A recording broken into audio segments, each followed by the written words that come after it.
devant nous. Pas trop de musique. On va baisser tous les instruments.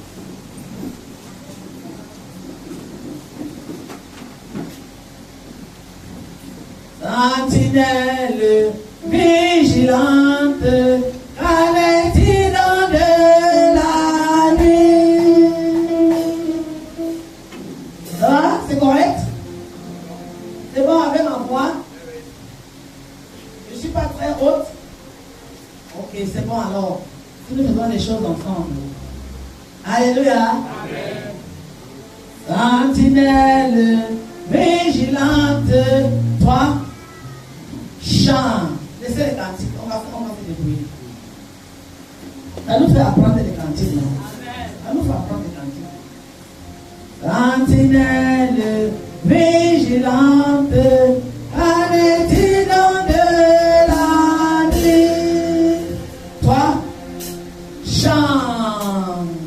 Sentinelle vigilante, qu'allait-il dans de la nuit? Dis à l'âme, somnolente, que déjà le matin, lui la nuit passe, oh, le matin du grand jour, lui, sentinelle, chrétien, sois au poste jour et nuit, sentinelle, chrétien, sois au poste jour et nuit. Les gardes sur la muraille nous l'ont dit, entendez-nous, ou entendez-vous comme vous voulez. Les gardes sur la muraille nous l'ont dit, entendez-vous, oh le grand de la bataille, nous descendons autour de nous, la nuit passe, oh le matin du grand jour, sentinelle, chrétien, sois au poste jour et nuit, sentinelle, église, sois au poste jour et nuit. Point de repos, de relâche, racheté de l'Éternel. Point de repos, de relâche, racheté de l'Éternel. Travaillant à notre tâche, là Jésus revient du ciel. La nuit passe, oh le matin du grand jour, lui, sentinelle, chrétien, sois au poste jour et nuit, sentinelle, église de Dieu, sois au poste jour et nuit. La persévérance en Jésus-Christ. Point de repos, point de relâche. Point de repos, de relâche, racheté de l'Éternel. Travaillant à notre tâche, là Jésus revient du ciel. La nuit passe,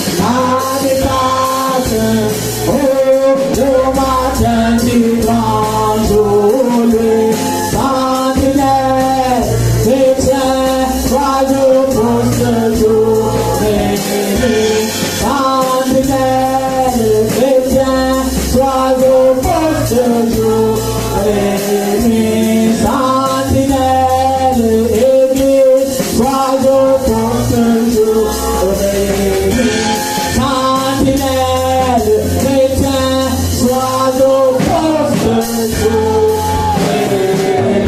Sentinelle, sois au poste jour et nuit. La nuit passe, le matin du grand jour, lui. Seigneur, nous savons que tu reviens bientôt. Nous savons que nous passons des temps difficiles, comme tu dis, la nuit passe. Mais nous savons aussi que le matin du grand jour, lui déjà. Merci Jésus, parce que tu allais nous préparer une place. et tu reviendras nous chercher. Et c'est cette parole, sur cette base que nous persévérons. Nous persévérons parce que nous avons une espérance. Nous persévérons parce que nous avons un avenir meilleur. Nous persévérons parce que nous avons une place dans ton royaume. Que toute la gloire te revienne. Point de repos, Seigneur. Point de relâche. C'est l'exhortation que tu nous donnes, racheter de l'éternel. Donne-nous la grâce de travailler à notre tâche. Donne à chacun d'être au poste. Donne à chacun de combattre. Donne à chacun de jouer sa partition.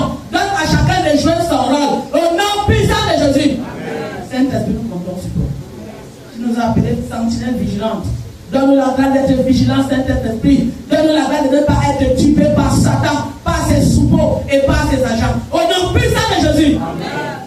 Ouvre nos yeux spirituels, notre entendement, afin que nous soyons à la hauteur, Seigneur, des tâches que tu nous as données. Toute la gloire te revient. Au nom de Jésus, je te dis Amen. Amen. Amen.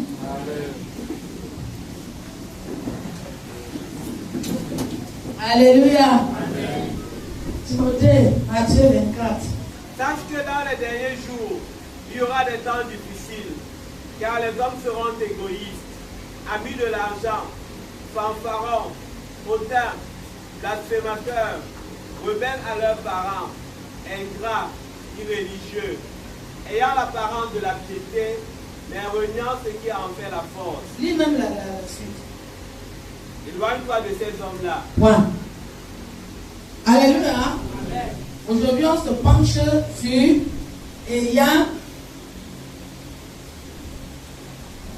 Continue. Ayant l'apparence de la piété, mais reniant ce qui en fait la force. Voilà. Ils ont l'apparence. Vous avez compris maintenant, non? Les autres sont irréligieux. Ça veut dire qu'ils combattent face to face Dieu. Mais ceux-là, ils sont masqués. Vous avez compris maintenant, non? Ils font comme si ils sont avec Dieu, mais ils ne sont pas avec Dieu. Vous avez vu, non? Les plus dangereux, c'est eux. Pourquoi tu peux croire que tu es avec quelqu'un? Vous comprenez, non? Alors que tu n'es pas avec la personne. Pourquoi tu marches avec quelqu'un? C'est même ton ennemi. Toi, tu l'aimes. Alors qu'au fond, il ne t'aime pas. Ce sont les gens de l'apparence. L'apparence, c'est un esprit très dangereux. Vous l'avez compris, non? Oui. L'apparence. Je vous dis la vérité. Relis encore, Timothée. Relis encore bien. Sache que dans les derniers jours, il y aura des temps difficiles, car les hommes seront égoïstes, amis de l'argent, fanfarons, hautains, blasphémateurs, rebelles à leurs parents, ingrats, irréligieux, ayant l'apparence de la piété, mais reniant ce qui en fait la force. Éloigne-toi de ces hommes-là. Voilà. Ici, aspect extérieur, d'après ce qu'on voit, ils seront religieux, mais peuvent respecter les choses de Dieu. Ils affichent un christianisme de façade. Et ça, c'est beaucoup dans la vie des enfants de Dieu. Reliant ce qui fait la piété. La piété, c'est quoi? C'est l'attachement à quelque chose. La piété pour nous, c'est l'attachement à... Ils ont l'apparence d'être attachés à Dieu, mais ils renient ce qui fait la force de l'attachement à Dieu. Est-ce qu'on comprend? On comprend. Ça veut dire qu'ils font comme s'ils sont avec Dieu. Mais qu'est-ce qui fait dans la force de l'attachement à Dieu? La parole de Dieu. Les gens qui sont que ils ne veulent jamais qu'on prêche la vérité, pourtant ils sont à l'église. Ça n'a aucun sens. Si réellement tu es attaché à Dieu, tu as soif de sa parole. Amen. Tu ne peux pas dire à coller à Dieu, coller. Alléluia. Tu es collé à Dieu et et tu n'aimes pas sa parole. Tu es collé à moi et tu n'aimes pas. Quand tu as ton enfant qui est collé à toi, n'est-ce pas, il aime quand tu l'appelles chérie, bébé, machin. Ce n'est pas ça. Hein? Ce sont les paroles là même qui attachent ton enfant là ou ta personne à toi ou ton mari. C'est pas ça avec ta femme. Donc, comment quelqu'un peut dire que je suis à Dieu, je suis avec Dieu, en entend, il fait. Mais les choses de Dieu, la parole, comment l'histoire commence. Moi, souvent les gens dans les églises, quand on commence à prêcher, même quand Jésus prêchait, les gens disent que ta parole est trop dure. Donc, le caminho de Dieu est facile. Pour connaître ce qui est attaché à Dieu, c'est facile. Quand tu es attaché à Dieu et quand tu donnes même une parole, tu médites, ça coule, tu cours vite. Parce que c'est la soif. Tu es en connexion avec ton Dieu. Tu dois être attaché à Dieu et tu espaces des moments d'intimité avec lui. C'est là que moi, je reconnais les vrais chrétiens. Parce que, bon, pas les vrais chrétiens, les vrais frères. Parce que Paul les appelle les faux frères. Parce que chrétien égale chrétien. On ne peut pas être un faux chrétien. Parce que quand on est chrétien, on fait comme Christ.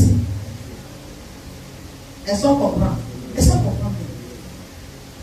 Moi, pasteur, je le connais. Même si tu te remarques que tu viens, tu chantes ici, tu fais tout ce que tu fais là, je m'en vais chercher la piété. Parce que dans la piété, on ne trompe pas. Dieu a fait des choses bien. Il coince. Il y a des choses qui ne trompent pas. Ta manière de grandir, parce que quand tu ne comprends pas les saintes écritures, tu viens en retard. Quand tu grandis, tu ne viens pas en retard. Ça veut dire que je vois ton évolution dans la façon de faire. C'est pour ça que quelqu'un, il est même né là, il a grandi là. Un matin, il vous sort, vous ne reconnaissez plus la personne. Ce sont les chrétiens, les frères de l'apparence. Je n'ai toujours envie de dire chrétien, excusez-moi, c'était comme ça. Ce sont les frères d'apparence. Mais ils redient la force. Depuis leur enfance, ils sont dans l'église, ils n'ont jamais accepté. La force de la piété. Une église peut être forte en nombre. Paul dit que quoi? Va chercher la piété. C'est ça qu'il dit à Timothée. Va. Il donne à Timothée les secrets de l'église. Parce que lui, il est bien ancien. Et il sait qu'il y a des gens qui font semblant. Il dit, les gens peuvent être nommés dans une église, non? On croit que tu es là. Il dit, Timothée, va chercher la piété. Est-ce qu'on comprend? Va chercher. La force de la piété n'est pas le nombre.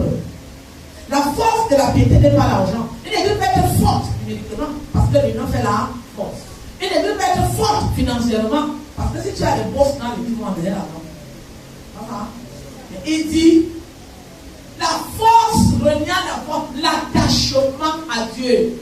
Les choses de Dieu, comment il les font, comment il les manifeste. Leur vie même, comment elle se présente. C'est quelle vie ils mènent.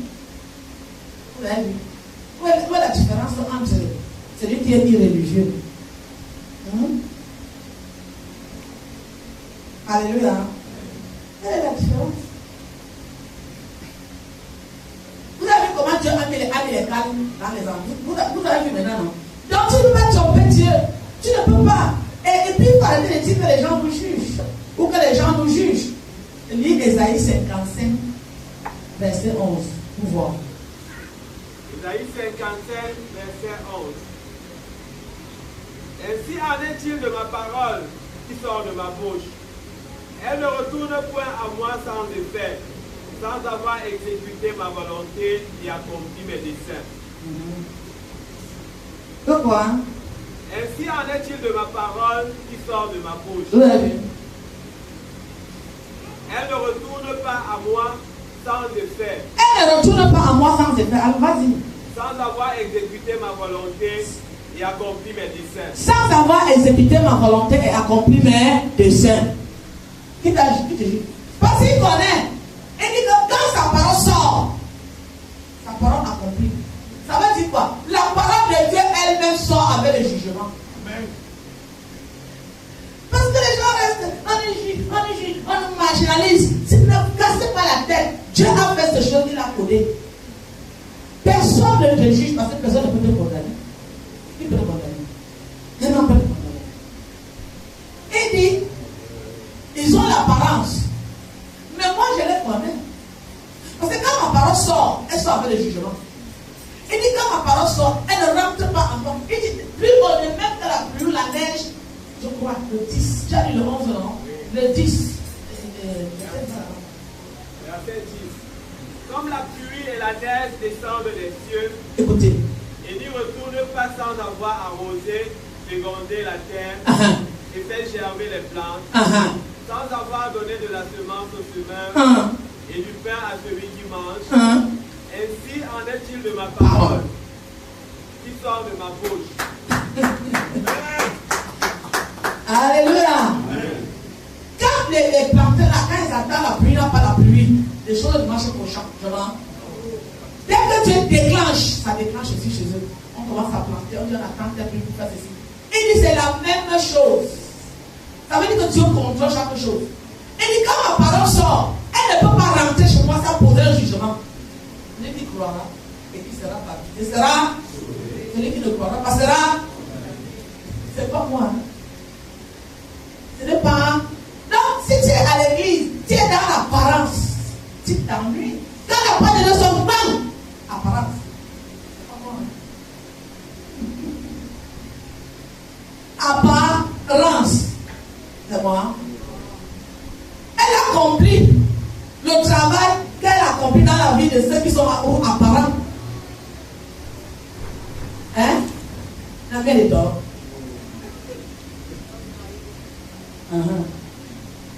Est-ce qu'on comprend maintenant?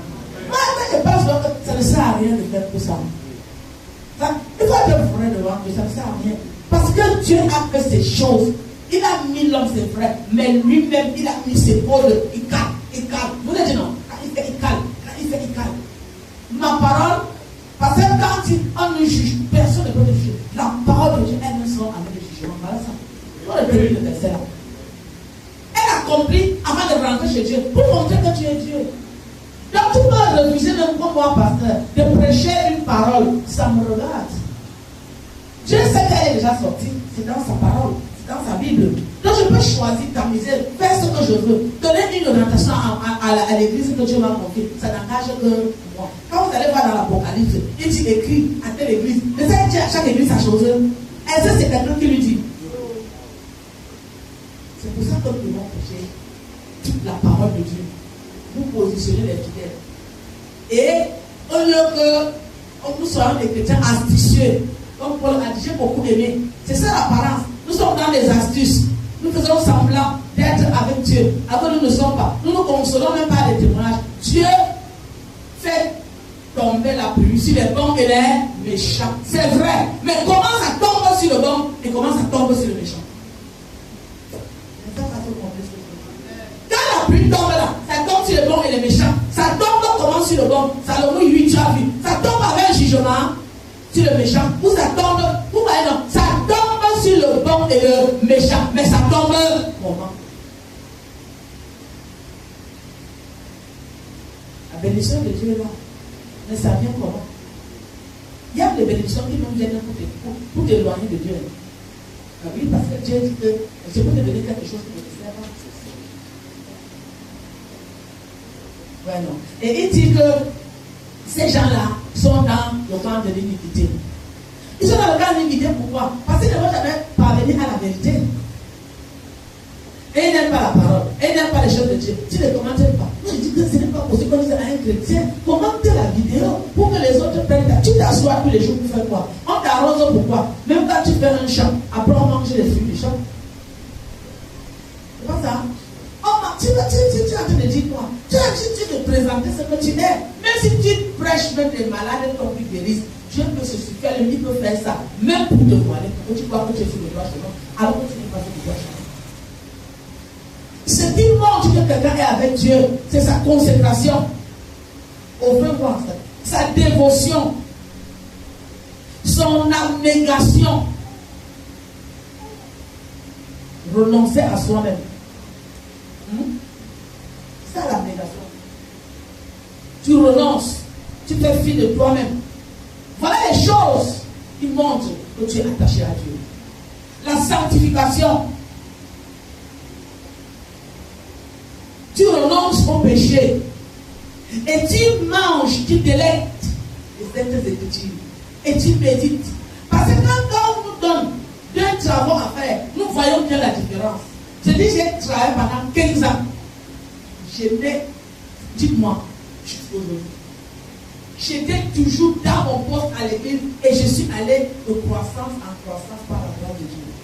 Pourquoi quand tu as une 2 choses à faire, tu te penches là et à ton cœur. Et on regarde, on voit, on comprend, on dit c'est vrai. Alléluia. Parce que c'est nous qui faisons les choix de ce que nous voulons être.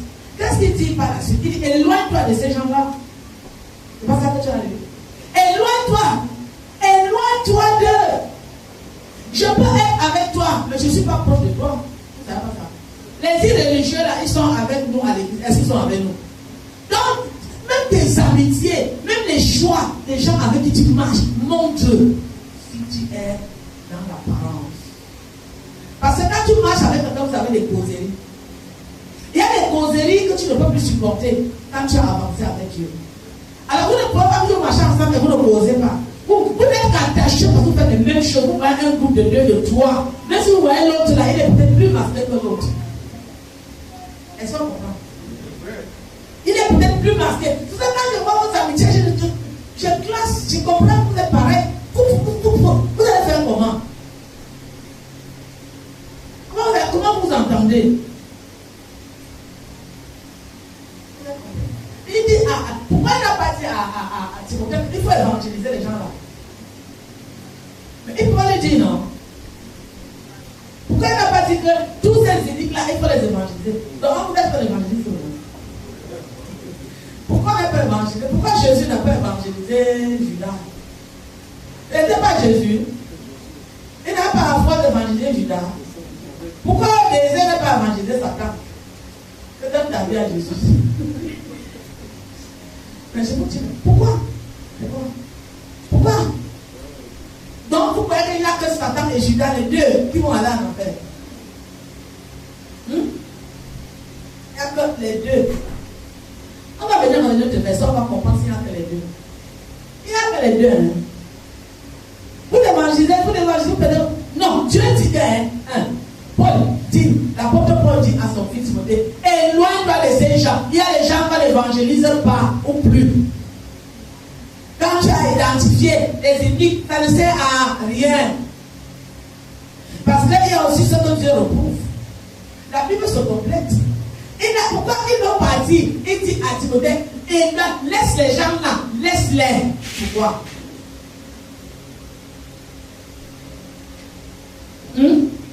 Vous pouvez voir le raisonnement de Jean 17, verset 9. Il faut le lire. Parce que Paul dit, laisse les gens là. Voilà ce que Jésus lui-même dit. Jean chapitre 17, verset 9. C'est pour eux que je prie. Je ne prie pas pour le monde, mais pour ceux que tu m'as donnés, parce qu'ils sont à toi. Voilà. Lis un peu plus haut. Et maintenant, toi, Père, glorifie-moi auprès de toi-même de la gloire que j'avais auprès de toi avant que le monde fût. J'ai fait connaître ton nom aux hommes que tu m'as donnés du milieu du monde. Ils étaient à toi et tu me les as donnés. Ils ont gardé ta parole. Maintenant, ils ont connu que tout ce que tu m'as donné vient de toi. Car je leur ai donné les paroles que tu m'as données. Vous avez vu, non. Ils ont connu, ils ont gardé ta parole, ils ont connu que je viens de toi, ils sont à moi. Ce n'est pas ça. Lis la suite. C'est Jésus, hein. Ce n'est plus Paul. Ils étaient à toi et tu me les as donnés. Ils ont gardé ta parole.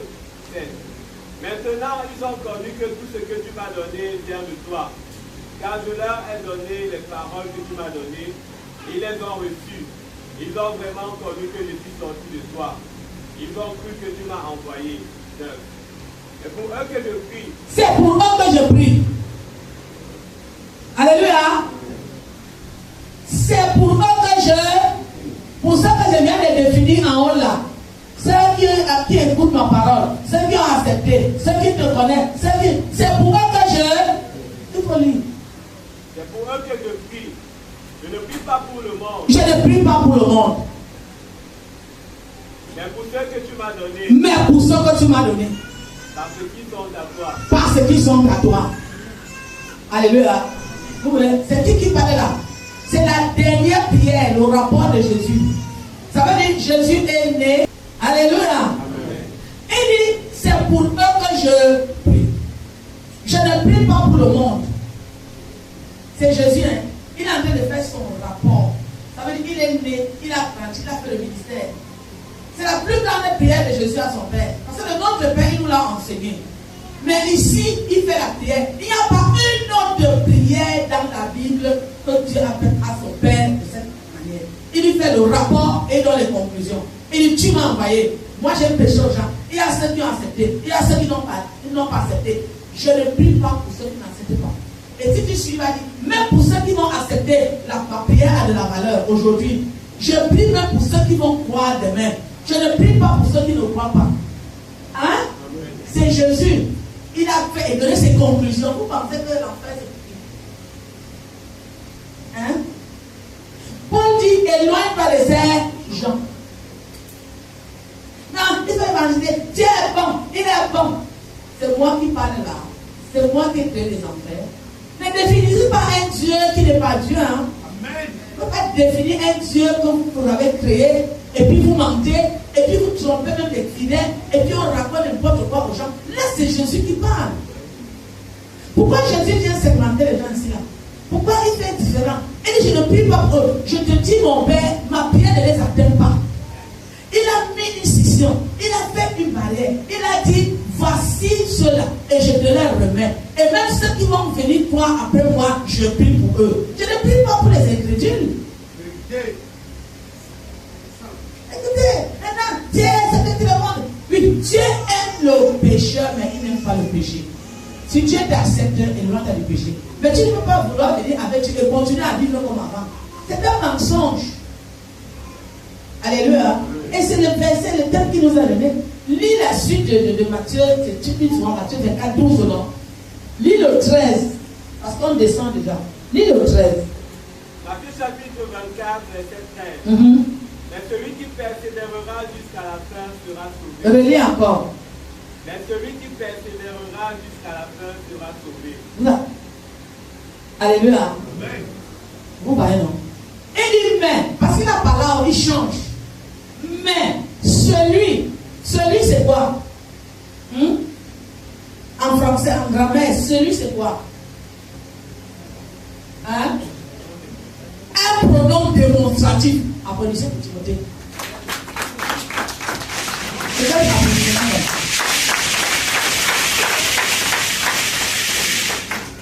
Timothée, il faut écouter bien. Parce que c'est là qu'il y a toujours avec moi là. Un pronom démonstratif.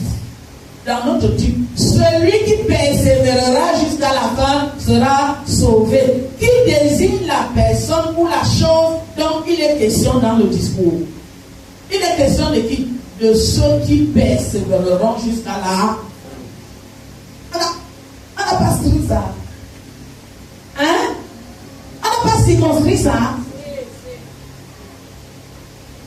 Celui là-bas, Paul dit éloigne-toi de ces gens-là. Jésus dit je ne prie pas pour ces gens-là. Ici dans l'un des versets, on dit celui. Un pronom démonstratif qui désigne la personne, celui. Circoncis les gens par les caractéristiques énoncées. Persévérer jusqu'à la fin.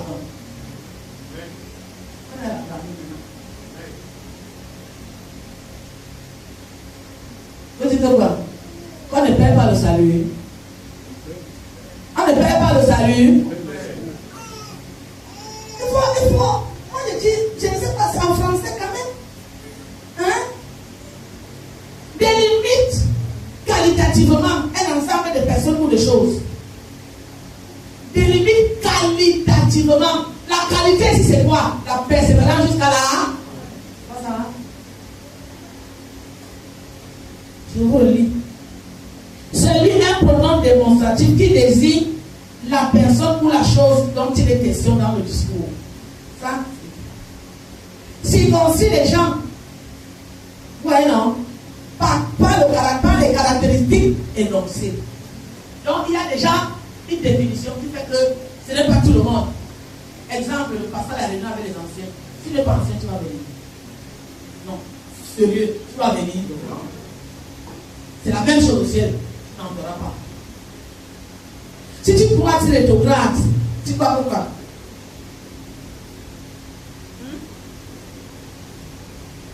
Tu crois pourquoi?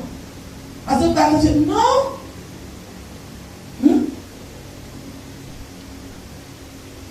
Circonscrit les gens par les caractéristiques énoncées, délimite qualitativement un ensemble de personnes ou de choses. Terminer celui qui persévérera. La qualité ici que Dieu en réserve, c'est la persévérance jusqu'à là. Pas seulement la persévérance, on peut persévérer. La persévérance jusqu'à là. Alléluia. Parce que celui, c'est un pronom démonstratif. Et Dieu, tu ne sais pas comment écrit la Bible. Donc, comme les gens sont là, il y a des pronoms, il y a un problème. Si tu es dans la liste des iniques, tu es dans l'iniquité, tu fais du mal aux gens, tu causes de l'injustice. Paul dit, il faut t'éloigner des gens comme ça. Jésus dit, je ne prie pas pour eux. Celui dit que j'ai déjà donné des caractéristiques.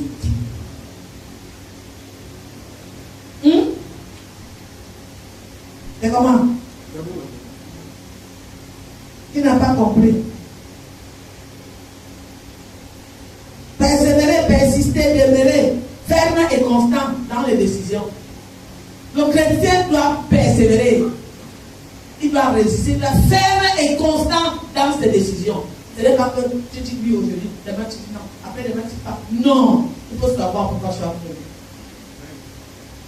Tu es ferme dans ta manière de venir à l'église. Tu es ferme dans ceci. Tu es ferme dans cela. Tu es ferme. C'est ça qu'on appelle persévérer. Voilà ceci. Constant, résolu. Persévérer dans ses actes et ses opinions. Qui dure, se répète de façon continue. Pas qu'aujourd'hui, tu marches bien avec l'église. Demain, tu n'es pas. Non, tu n'es pas dans la persévérance. C'est pour ça que je veux que l'église doit se préparer pour persévérer. Ça, je veux donner le témoin que tu ne peux même pas d'abord nous supporter une petite douleur. Tu vois, ça, quand la personne va venir faire, tu vas supporter. Il faut prendre conscience. Ce que Dieu nous a donné, la persévérance, là, ce n'est pas le chocolat. Hein. Il faut qu'on définisse très bien. Éloigne-toi des gens là qui sont à l'église, parce que ceux-là sont à l'église, et qui font semblant. Ils sont, on les connaît. Parce qu'ils disent qu'ils ont la piété, mais quand on cherche les choses qui montrent que quelqu'un est pieux, on ne voit pas. Ils sont dans des astuces. Est-ce que nous voyons? Nous ne voyons, tu ne vois pas leur évolution. Tu ne vois pas que celui-là a été comme ça, l'année dernière il est comme ça. Tu ne vois pas. Ils sont toujours au même endroit. Et tous les jours, ils viennent écouter la même parole. Et vous savez pourquoi Paul dit de ne pas de ces gens-là. Ces gens-là fatiguent. C'est des gens qui fatiguent les leaders, les pasteurs. Ils les fatiguent avec leurs problèmes. Ils les fatiguent avec leur façon de faire. Alors, Paul dit, des gens comme ça qui viennent te fatiguer. Pour t'empêcher de faire l'œuvre de Dieu comme tu dois le faire, il faut t'éloigner d'eux. Même s'ils sont à l'église, éloigne-toi d'eux. Tu peux être ton pasteur, mais je ne suis pas proche de toi. Tu peux être un frère, je ne suis pas proche de toi. Il faut les laisser là où ils sont, là, laisse-les comme ça. Parfois, le pasteur Sylvie amène des pommes chez moi. Il dit, Sylvie, je ne suis pas intéressé. Elle me regarde, elle dit, mais c'est quoi? Elle dit, ça ne m'intéresse pas. Le dossier là ne m'intéresse pas. Maintenant, si tu veux, ça peut t'intéresser. Vous savez comme, là voici, non? Je le dis, parce qu'elle n'a pas encore atteint. Bon, je ne dis pas que. Elle est durée. J'ai la maturité, j'ai l'expérience de l'église plus que elle. Je ne veux pas la décourager, elle va apprendre par l'expérience. Il y a des dossiers, mais je ne suis pas intéressé, ne comprends pas. Je n'ai pas un détail. Parce que c'est des gens comme ça qui te fatiguent. Ils ne veulent jamais marcher avec Dieu. Et leur rôle, c'est quoi? Te faire tourner en rond. C'est pour ça qu'ils sont là dans l'église. Attendez, vous pensez que les autres sont irréligieux, je vous dis ce qu'ils font. Mais ceux-là sont là parce qu'ils ont un rôle précis. Et ils persistent dans ça, comme toi, tu dois persévérer dans la foi en Jésus-Christ. C'est pour ça que le Seigneur dit persévérer dans la foi en Jésus-Christ. Aussi persévérer dans le fait de te fatiguer, de te souffler. Paul dit qu'il faut les détecter. Tu les banques. Il faut les banquer. Quand tu mets l'argent à la banque, Même s'il y a pas le même banquet, nous on a dit qu'il y a le même banquet. Avec notre français du Cameroun, il faut les banquer. Banquer les gens comme ça. Alléluia. Donc, ça, vous allez voir certaines attitudes. Quel homme de Dieu n'a pas compris? Il pense qu'il est obligé d'être avec tout le monde et qu'il va aller avec tout le monde à Canaan. Non. Timothée est l'enfant de Paul. Moi, je les connais. Vous les banquer. Vous les laisser là où ils sont. Tu t'éloignes d'eux, tu continues ton œuvre tranquillement. Et ça, vous comprenez pourquoi il y a certaines personnes qui ne cherchent pas. Parce que nous avons lu la Bible. Et quand on voit, nous on traduit seulement. On traduit que tu es dans les gens qui veulent fatiguer les hommes de Dieu. Mieux on te laisse tranquille. Vous avez donc compris maintenant. Donc, si tu présentes tes comportements, ne pense pas qu'on va te chercher. Parce que celui qui est attaché à Dieu, il a soif. Il a soif de sa communauté. Il a même envie de m'écouter. Je n'entends plus de devenir docteur depuis. J'ai envie de la voir. J'ai envie de la toucher. Parce que l'amour que tu as avec Dieu te donne aussi l'amour de tes dirigeants. Alors quand tu ne me cherches même pas, tu n'as même pas soif de moi. Tu ne te dis même rien. Alors qu'on a mis le ensemble. Et Timothée, tu vois, je rentre au verset 5. Non, ne lis pas. Je lis moi-même. Puis je connais ça par tête. Je prends seulement le 2 Timothée 3. Je rentre au verset ayant l'apparence de la piété, mais rien, ce qui en fait la force. C'est fini, la paix revient à moi. Et Paul a dit, éloigne-toi. Jésus a dit, je ne prie pas pour. Notre verset de fin d'année a dit, celui qui persévérera. Alléluia. C'est tout. La Bible n'est pas ce que vous dites là. C'est pas le même. Quand tu lis la Bible, tu comprends bien. Tu fais ton œuvre tranquillement, tu avances. Et quand tu n'as pas compris, parfois il y a des frères qui nous voient. Quels sont ces de nos frères qui sont partis? J'ai dit, comment la Dieu ne peut revenir? Est-ce que je mens? Ces gens sont assis. Ils sont venus, maman. Quand disons-nous, maman, qu'est-ce que vous faites? Qu'est-ce que tu fais? Nos frères sont partis. Depuis, on ne t'entend pas parler. On n'entend pas le père parler. Vous ne dites rien. J'ai dit, va leur dire de ne plus revenir. J'ai dit, maintenant la personne a dit, maman, c'est encore quoi? J'ai dit, tu es venu me demander qu'est-ce que je dis. C'est ça que tu es venu me. Va leur dire de ne plus revenir. Si tu veux absolument que je parle. Puisque moi, je n'ai rien dit à l'église. Moi, je n'ai pas cité leur nom. Moi, je n'ai rien fait. Et puis, toi, tu quittes, tu viens m'affronter. Va leur dire que j'ai dit qu'il ne revient plus. Et c'est fini. Parce qu'il va encore venir me dire quoi? Mais va demander à tes frères pourquoi ils ne viennent pas. Pourquoi tu peux venir me demander? Est-ce que c'est normal? Va demander à ceux qui sont partis que pourquoi vous êtes partis. Alors quand tu renverses le fondement, je te donne un mot qui clôt le débat. Vous avez compris, non? Quand tu ne vas pas faire, si tu veux, tu le cherches. Je ne vous ai jamais dit de ne pas chercher quelqu'un. Mais ne viens pas me demander pourquoi il ne vient pas. Parce que je ne suis pas censé savoir pourquoi il ne vient pas. Puisque tu ne vas pas dire au revoir. S'il me disait au revoir, j'allais vous dire. Alors si je me tais, c'est vrai que je ne connais pas les motifs et les motifs. Alors quand tu viens de me sonder, moi je te donne mon mot. Mais je te dis, que tu veux chercher un frère, tu le cherches. Ne viens pas me demander. Moi j'ai mes versets de Dieu. Moi j'ai l'esprit de Dieu. Moi je sais comment je marche avec mon Dieu. Quand tu peux me tromper, mais quand Dieu me dit que tu t'es trompé. Quand moi j'ai déjà lu mon verset et que j'ai identifié que c'est toi, je reste tranquille, j'attends. Ce n'est pas que je ne t'aime pas. Non, je t'aime. Parce que si tu racontes l'histoire qu'on a vécue ensemble, tu vas voir que je t'aime. Mais tu ne peux pas quitter ma présence. Tu n'es pas un bébé égaré. Parce que c'est les bébés égarés qu'on va chercher. Mais les gens comme ça qui savent bien ce qu'ils sont en train de faire et qui passent le temps à nous fatiguer, on ne peut pas les chercher. Alléluia. Alléluia. Amen. C'est fort aujourd'hui. C'est très placé. Oui, c'est ça. La nourriture ne peut pas toujours être le lait. Il y a aussi l'aliment solide. Que le Seigneur vous bénisse. Amen.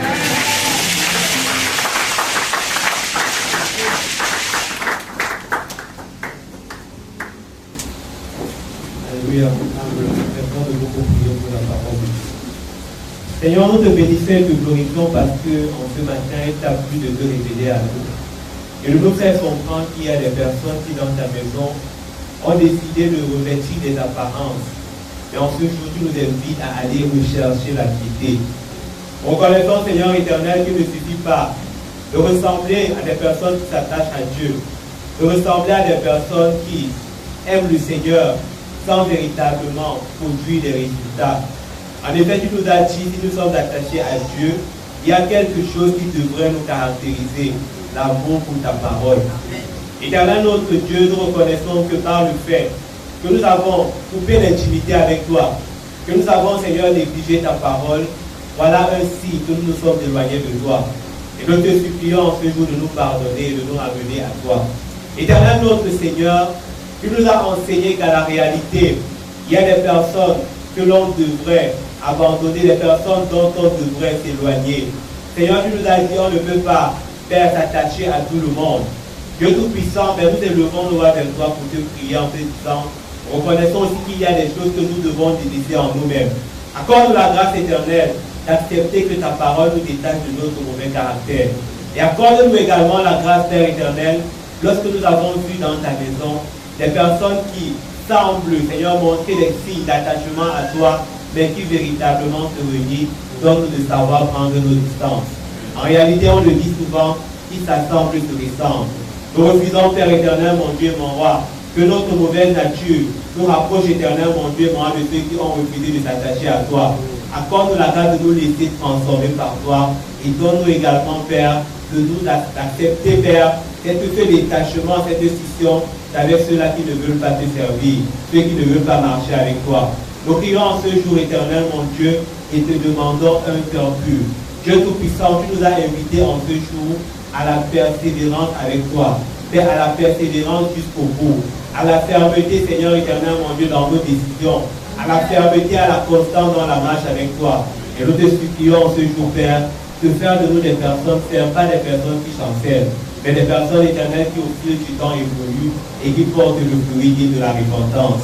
Nous te glorifions et te magnifions, Seigneur, pour ta servante que tu as utilisée, afin que cette lumière nous soit donnée. Nous te glorifions parce que ce message n'est pas tombé dans les cœurs des sourds, mais plutôt, Seigneur, il produira 10, 100, 1000 à la seule gloire de ton Saint-Nom. Que l'honneur te revienne parce que tu fais de nos peuples bénis et fortifiés. Au nom de Jésus, nous avons prié. Amen. Amen.